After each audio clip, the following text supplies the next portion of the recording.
Alright, replacing a throttle position sensor on a 2013 Volkswagen Jetta. This is the old one.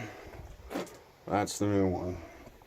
So, the tricky part is a couple of these bolts underneath.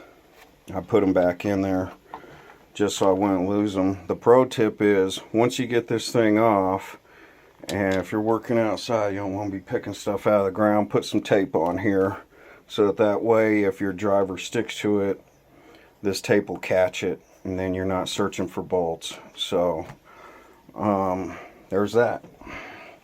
We're going to be doing this in reverse. So the next thing I'm going to do is take these keepers out for my fuel rail assembly, which is that piece, and we'll go over that again. This is your thermostat with your breather hose. This is the air cooler housing, and it has coolant and oil going through there. Had to replace that because I was just doing a general inspection waiting for this bad boy to come in. So, in which I'm still chasing a short, looks like going through to the wires going to the fuel pedal. So that'll be next. But the trick is, take off your dipstick, and then you'll be able to sneak in here. I'm going to remove this sensor as well, and these bolts, because it's a tight fit. We'll make a little video doing that.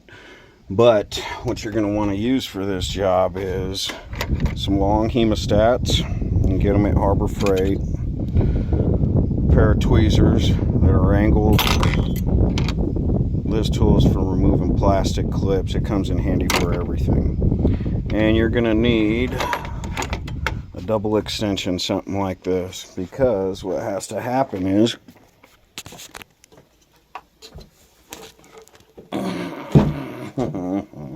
you're going to be going in through these ports like this. Okay, these two are the trickiest. So that tape will also help hold them in place so that you can easily sneak in there and get to your drive bolts, which it takes. That's not it. That's not it. That must be on my other magnet.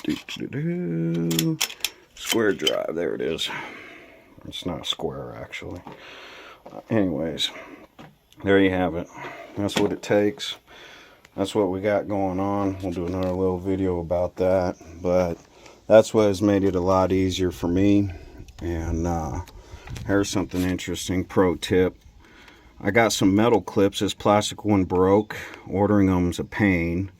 And so I ended up finding out that this retainer right here was cracked. So what I did was I got a Dremel, did a V-gouge in there, and filled it with some baking soda and just put some crazy glue on it and filed down. It's worth showing you, so let's see. Got one of these E-clips here. Granted, it's hard to tell because I painted it. Anyway, grounded it down. Took the measurements from the other one, the plastic one, ground it down, made a custom clip there. So you can get a package of these at Harbor Freight too. They're cheap. So I went through and started replacing the plastic ones with metal ones. And anyhow, I didn't want to replace that thermostat housing. A couple $100 with shipping where I'm at by the time it's said and done for one crack on that retainer right there. So I ground it inside out, put the baking soda on there, a couple drops of glue, and it's stout. So there you have it. A couple tips and tricks that'll help you out, and that works on anything plastic. Anytime you got to bridge a gap, something like that, baking soda, crazy glue, sand it down, good to go. All right, guys, see you next time.